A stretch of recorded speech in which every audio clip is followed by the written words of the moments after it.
Olá, abençoados! Graça e paz. Bem-vindos ao canal da Graça Pura. Eu me chamo André Pimentel, estamos juntos mais uma vez. E como você tem passado? Glória a Deus pela tua vida com esse entendimento que você tem.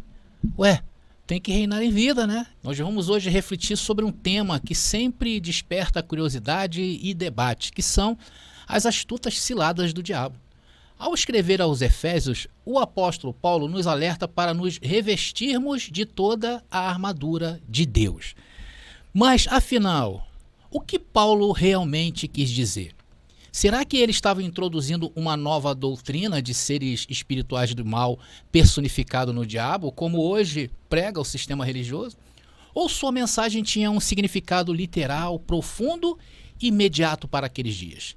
É isso que nós vamos ver daqui a pouquinho. Então, antes de continuar, gostaria de pedir a todos vocês que ainda não se inscreveram no nosso canal, meu irmão querido, se inscreve no nosso canal, isso mesmo, toque aí o sininho para que o YouTube te avise, deixe o seu like, comentem à vontade. Quero agradecer a todos aí que estão conosco, né, a todos aqueles que assistem os nossos vídeos, que não entendem muito bem aquilo que falamos, mas estão aí persistindo, em que você quer realmente entender, eu recebo aí, eu declaro e recebo que você entenda. Bom, abençoado, eu vou falar do nosso livro, ao qual nós estamos falando esses últimos dias, que é justamente, olha, as 33 maneiras de matar o diabo. Então, abençoado, esses temas que nós estamos revisitando ultimamente, está aqui no meu livro, As 33 Maneiras de Matar o Diabo. Inclusive, a mensagem de hoje está na página 150. Bom, irmãos, este livro foi escrito com base em uma interpretação bíblica que consideram os textos, consideram os contextos, os originais, considera muito mais o contexto histórico e cultural, que é o contexto judaico do primeiro século. Então, nele você não vai encontrar, por exemplo, a bibliografia cristã acerca de demônios. Você não vai encontrar, por exemplo, o que essa bibliografia entende por ser espiritual, porque é igual aquela famosa escritora do livro Divinas Revelações do Inferno. Isso nós abominamos, nós não aceitamos. Nós desconsideramos isto porque entendemos ser uma posição anacrônica em relação aos textos bíblicos.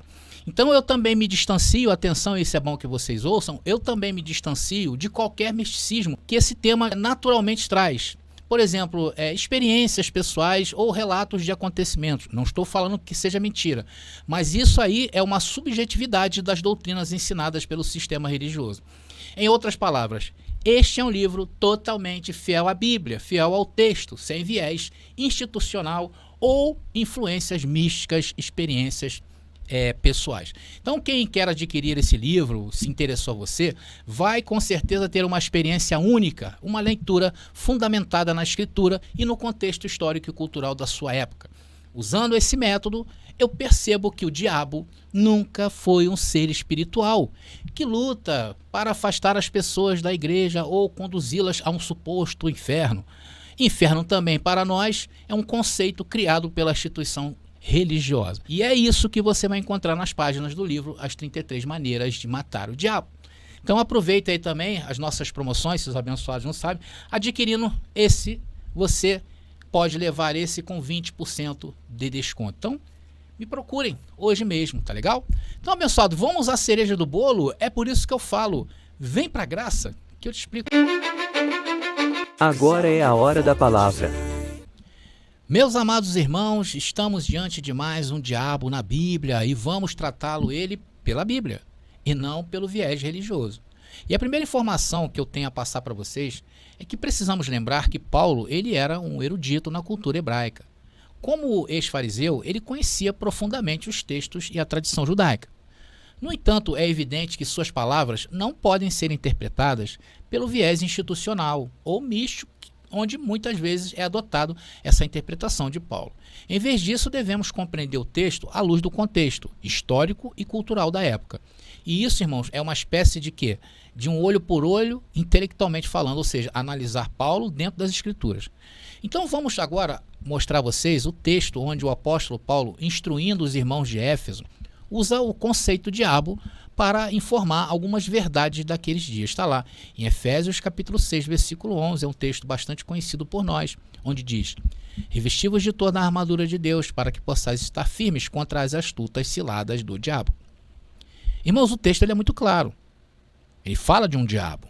E Paulo está avisando para eles revestirem de toda a armadura. Só assim eles estarão firmes contra ele.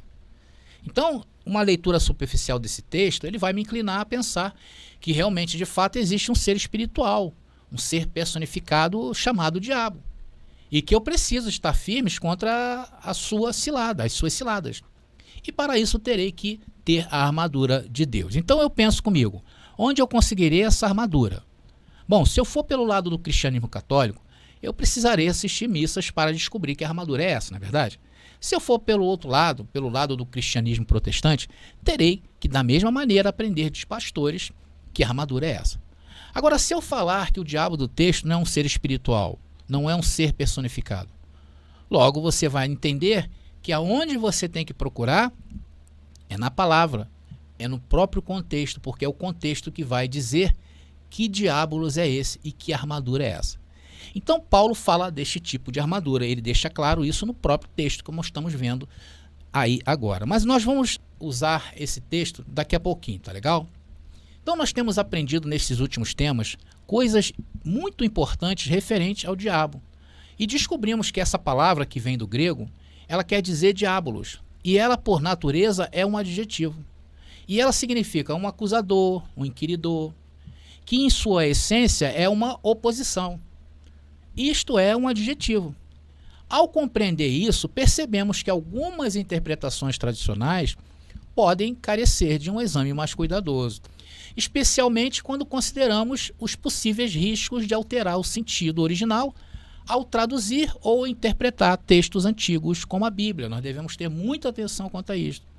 Nós sabemos, irmãos, que na língua grega o contexto é fundamental para determinar se diabolos está sendo usado como um adjetivo ou como um substantivo. Então, quando nós identificamos essa palavra, nós vamos ao contexto para ele nos informar se está tratando de um substantivo ou se está tratando de um adjetivo. E quem vai demandar isto é o contexto. Agora, irmãos, sinceramente, em todas as referências que eu estudei até hoje, eu não encontrei um substantivo. Todos os contextos apontam para um adjetivo e para coisas do meio humano e natural. Isso, o que o sistema religioso fez com essa doutrina, é um anacronismo. Por isto, é prudente que, ao traduzir ou interpretar o termo diabolos, lá na Bíblia, o tradutor ou o intérprete leve em conta o contexto histórico, cultural e linguístico do período que foi escrito. Isso faz com que? Isso ajuda a preservar a fidelidade ao texto e evita confusões que poderiam surgir de uma leitura que não considera esses fatores. Por isso que eu falo que é uma leitura anacrônica, imaginar um ser diabo aí, um ser personificado. Agora, antes de continuar a nossa análise, porque eu farei a análise do contexto, tanto do contexto anterior a Efésios 6:11, como contexto posterior, tá, de Efésios 6:11, onde nós vamos analisar aí o contexto histórico e culturalmente falando aí dessas passagens. Essa carta foi escrita por Paulo na prisão entre os anos 60 e 62 d.C. Havia nessa região um templo muito famoso, que era o templo da rainha Artemis, ou Diana para os romanos. Hoje a sua localização seria na Turquia. Paulo ficou nessa cidade 3 anos e ali ele consolidou uma forte comunidade cristã, constituída por gentios dentro dessa cidade e, na grande maioria, por judeus que se converteram ao cristianismo. Por esta razão, irmãos, estas comunidades elas eram muito fragmentadas em seus ensinos. Paulo vinha, falava de um jeito. Outro vinha, falava de outro jeito. Por isso que Paulo sempre teve que defender o evangelho que pregava. E isso é visto em vários versículos de Paulo defendendo. Eram judeus recém-convertidos, por exemplo, que dizia que a ressurreição dos mortos já havia ocorrido na ressurreição de Jesus, como o caso de Emineu e Fileto. E por isso eles defendiam que a fé em Cristo tinha que ser observado com as práticas da lei. Haviam os que defendiam outras filosofias pagãs, tanto que no capítulo 19 de Atos você vê Paulo diretamente combatendo uma dessas filosofias dentro da cidade de Éfeso. Então vocês veem vários embates de Paulo, não somente aí em Éfeso, como também nas outras regiões que Paulo pregava. O contexto mais ou menos era esse, irmão. Esse era o climão das comunidades cristãs daquela época. E essas cartas, elas rodavam as comunidades aumentando ainda mais a divisão, porque cada cidade um Deus. De fato, era que eles estavam próximos a viverem o final dos tempos, porque o judaísmo iria cair ali na frente. Paulo sabia disso, os discípulos sabiam disso. E isso aconteceu no ano 70. E havia também recomendações que Jesus deixou para os seus discípulos passarem. Eles sabiam que Jesus disse isso aqui, olha, eles sabiam. Por isso que eles alertavam o povo. Mateus capítulo 24, versículo 21, dizendo que nunca haverá tempo como haveria naqueles dias. Então esse era o aspecto temporal que media o clima daqueles dias. Todos acreditavam que o fim estava próximo. E o judaísmo, se sentindo ameaçado pelo cristianismo, inaugura um tempo terrível de perseguições aos irmãos do primeiro século. E isso é mostrado em várias referências no Novo Testamento. E isso era esperado. Veja o que Jesus também falou em Mateus 23, 34. Esse era o clima, irmão. Olha aqui, Jesus falou. E os discípulos sabiam, Paulo também. Diz, portanto, eis que vos envio profetas. E aí ele disse, ó, a uns deles matareis, outros crucificareis, outros açoitareis, perseguireis de cidade em cidade. Então, para resistir essa pressão interna como externa, era preciso estar firmes contra o quê? Contra estas oposições, estas acusações que acontecia contra os cristãos. Então, para a palavra grega diabolos, que Paulo usa, e ele diz que somente uma armadura pode resistir. E de onde Paulo tira isso? De onde Paulo estava, na prisão. Estava cercado de soldados romanos com armadura. Paulo usa uma metáfora e ele faz uma comparação no texto que estamos analisando. Então a armadura de Deus utilizada é uma figura de linguagem para transmitir uma mensagem poderosa que ele queria passar. Sabe qual é? Gente, precisamos estar preparados para enfrentar desafios reais e imediatos, e não um inimigo espiritual imaginário. Claro que esse acréscimo aí foi por minha conta, porque naqueles dias o povo não recebia isto como algo imaginário.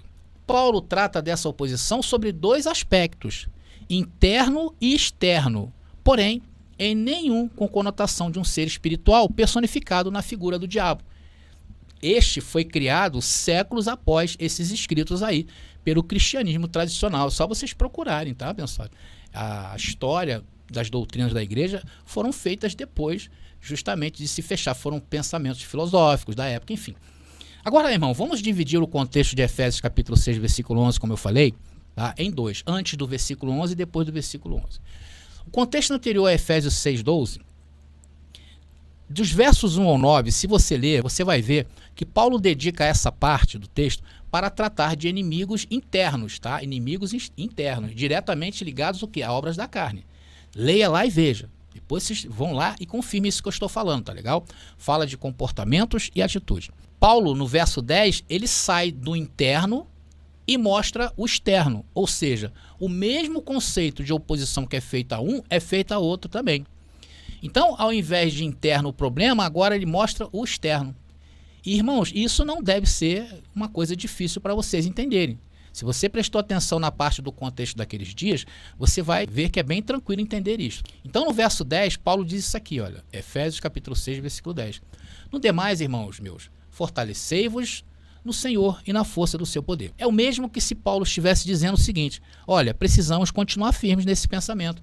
É preciso se fortalecer mais e mais. E para isso, o que ele faz? Ele usa uma armadura, uma blindagem, que é o texto de Efésios capítulo 6, versículo 12, que nós estamos analisando. Está aí. Quem ouviu Paulo falar sobre isto, entendeu o recado. As lutas não devem ser entendidas como uma batalha na carne. Isso deve ser entendido como algo espiritual. Isso não precisa chegar às vias de fato, por causa da divisão que havia entre eles. Então a batalha, ela passa a ser também intelectual. Não devemos ceder à pressão nem por um segundo. Paulo mesmo disse em Gálatas, nós não cedemos nem um segundo. Irmãos, os príncipes desse texto aí, os príncipes desse século, é uma alusão claríssima ao judaísmo. Porque os sacerdotes daqueles dias, eles eram classificados como príncipes. E em vários pontos das epístolas de Paulo, ele fala que tempos de trevas e escuridão era o tempo da lei. Um tempo de quê? De angústia, de separação, de dor, tempo de condenação, acusação. Porque a lei acusava o homem noite e dia. E esta influência acabava fazendo com que os irmãos tivessem comportamentos inadequados, porque muitos ainda não entendiam o tempo que eles estavam passando. Era como se fosse cair a ficha, né? Então era preciso que os irmãos estivessem firmes. A batalha não era carnal, mas sim na mente. E o que eram as hostes espirituais da maldade nesse contexto, André? Com certeza, irmão, não são os vultos, demônios ou diabos que as pessoas veem. Todas essas coisas, meu irmão, não estão na Bíblia. A Bíblia não fala da aparência do diabo, você sabia? Então, o que você vê não é da Bíblia. Ela não fala de aparências de demônios. Então, de onde você tirou que demônios é assim, que demônios é assado, que você viu? De onde vem isto? Do cristianismo tradicional. Ou seja, isso veio de um ensino. E detalhe, que não está na Bíblia. Um ensino que te dá sugestões para acreditar que demônio é isso que você vê em filmes de terror, que você vê em visões. Isso não é bíblico, isso é uma sugestão. E sugestão trabalha onde, irmão? Na mente. Você aceita a sugestão, você vê. Pronto, é isso. Agora, vai para a Bíblia. Tenta ver se você encontra algo que você já viu. Você não vai encontrar. Então Paulo, ele é muito claro em atentar aos irmãos daqueles dias destes perigos que ele dizia, olha, fiquem firmes. E o que fica muito claro para todos é que na altura em que estes versículos estão sendo analisados, que Paulo não está introduzindo um combate sobrenatural, tanto que ele começa os versículos iniciais de Efésios capítulo 6 falando sobre o quê? Obras da carne.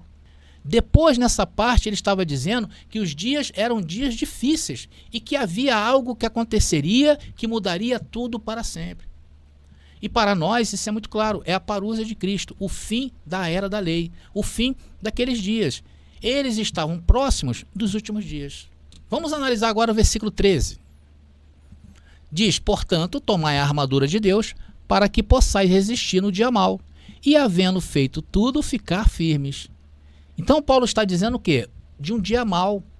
E este dia mau, nós podemos dizer que é Mateus capítulo 24, versículo 21.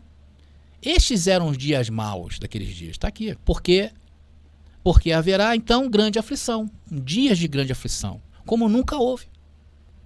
Esse era o dia mau que eles aguardavam. E isso gerava o quê? Uma ansiedade muito grande. Por isso Paulo também adverte para que eles prestassem atenção naquilo que eles estavam fazendo. Por isso que eu dividi o contexto de Efésios. Porque um era para um aspecto interno e outro era para aspectos externos. Porque a vida ou morte, irmão, estaria ali na esquina do tempo. Ali muito breve, muito rápido, logo, à mão, não em 2000 anos. Porque o cristianismo tradicional trouxe esse dia mau para hoje. Hoje, irmão, nós temos com que nos preocupar também, tá? Porém, estes ensinos errados desviam as pessoas do foco. O mundo passa hoje pelo que está passando, porque faltam pessoas com foco no que é mal, verdadeiramente falando. E não nessas anedotas, porque acaba virando anedotas. Quando Paulo fala em lutar contra principados e potestades, ele se refere aos poderes e influências daquele tempo, como a legislação mosaica, que dividia e escravizava. Essa legislação, segundo ele, era o diabo, que afastavam as pessoas de Deus. Portanto, não se trata de um ser espiritual, mas de forças sociais e políticas que provocavam divisão e sofrimento, que era a lei de Moisés. E hoje também há filosofias diabólicas, não como um ser personificado, mas em ensinos contrários. Por esta razão, Paulo continuou a exortar os irmãos daqueles dias, e que hoje podemos também tomar posse disto, pois isso faz parte do nosso dia a dia, não imaginando seres espirituais por aí fazendo as coisas, mas imaginando sim que se eu penso mal, eu vou ter comportamentos inadequados ao meu chamado, e que se eu me render à doutrina tal, vou acabar me tornando inimigo dessa palavra. É isto que ele faz, que ele completa agora. Eu vou ler com vocês os versículos 14 ao 17 de Efésios capítulo 6. Disse o texto: estai, pois, firmes, tendo cingido os vossos lombos com a verdade, e vestida a couraça da justiça, e calçados os pés na preparação do evangelho da paz, tomando sobretudo o escudo da fé, com o qual podereis apagar todos os dardos inflamados do maligno. Tomai também o capacete da salvação e a espada do Espírito, que é a palavra de Deus. Irmãos, até o maligno nesse texto aí, se vocês observaram, nos inclina à superficialidade, né? A querer achar que esse inimigo aí se trata de um ser personificado. Porém, o contexto que eu mostrei até agora a vocês, histórico e cultural, não nos deixam tomar essa atitude. Tá? Depois vocês mesmos aí terminem Efésios capítulo 6 e vejam que conclusões vocês irão chegar. Então, queridos irmãos, é essencial que interpretemos o texto de forma fiel, sem cair nas narrativas tradicionais e superficiais, que muitas vezes distorcem a mensagem. Ao entendermos que a armadura é uma metáfora e que o diabo são as oposições que enfrentamos, podemos aplicar esses ensinamentos de maneira prática em nossas vidas. Então, abençoados, que possamos nos revestir dessa armadura simbólica, enfrentando nossos desafios com firmeza e compreensão.